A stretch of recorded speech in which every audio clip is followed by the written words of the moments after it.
Hai guys, ketemu lagi sama aku di podcast Latsar episode 1. Nah, kali ini kita bakal sharing session tentang analisis isu dan rencana aksi bela negara. Nah, kenalin sebelumnya, nama aku Laras, absen 23 dari kelas C.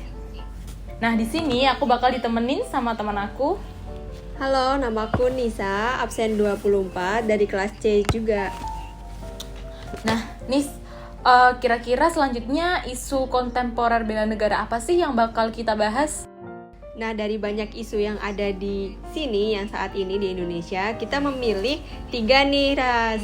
Ada 3 pokoknya. Nah, yang pertama itu, milenial belum memiliki kemampuan awal bela negara. Nah, ini tuh banyak nih beberapa berita yang bakal kita bahas. Nah, yang kedua adalah kericuhan penanganan COVID. Nah, ini kenapa ada hubungannya sama bela negara? Karena kita harus sadar nih, kita itu bernegara, kita harus sadar bernegara, dan kita harus bersatu dalam menangani sebuah masalah di Indonesia. Salah satunya yang sekarang masalah itu COVID. Nah, selanjutnya adalah permasalahan ragam ras dan budaya. Nah, di Indonesia ini kan memiliki ragam ras budaya kan. Nah, tapi masih aja sekarang ini orang-orang yang masih mempermasalahkan hal itu, kan ini tidak sesuai dengan nilai-nilai Pancasila, tidak sesuai dengan cinta tanah air. Nah, jadi itu adalah 3 isu yang kita ambil. Nah, dari 3 isu yang tadi nih, Ras, kita tuh harus memilih satu isu kan. Nah, gimana sih caranya biar dapat satu isu aja nih buat dibahas lebih lanjut?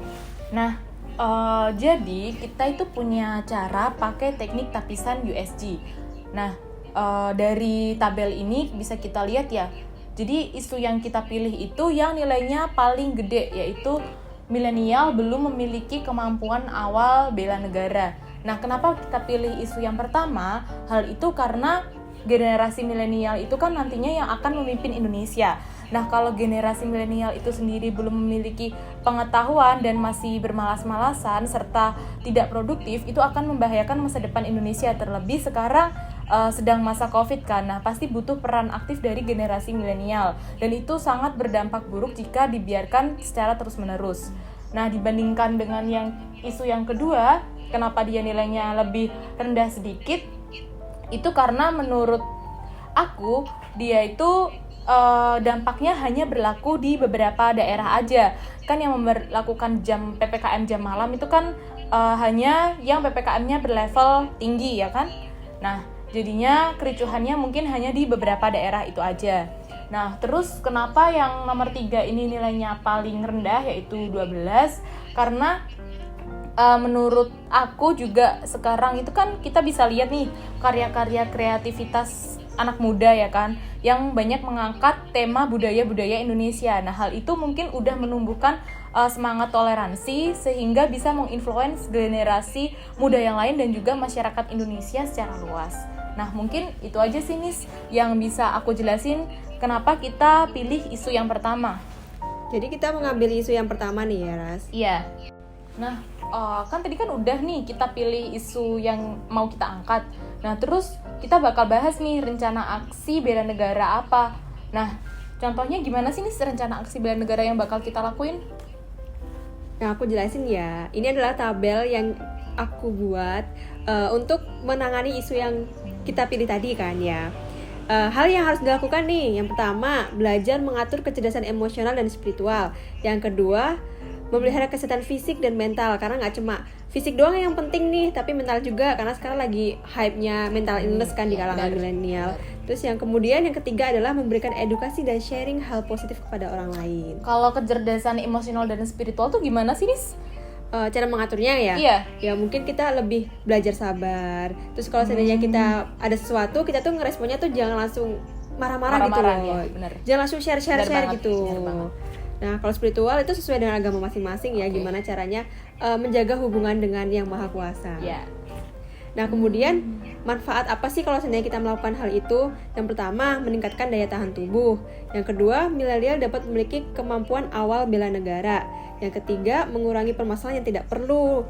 Yang keempat, membantu ketika Indonesia mengalami bonus demografi di masa depan. Oh iya, bonus demografi kan bentar lagi ya. Jadi kita sebagai generasi milenial sebenarnya harus ini ya, produktif terus gitu ya, Nis. Harus produktif biar bonus demografi itu beneran bonus yang menguntungkan negara, bukan yang malah merugikan ya.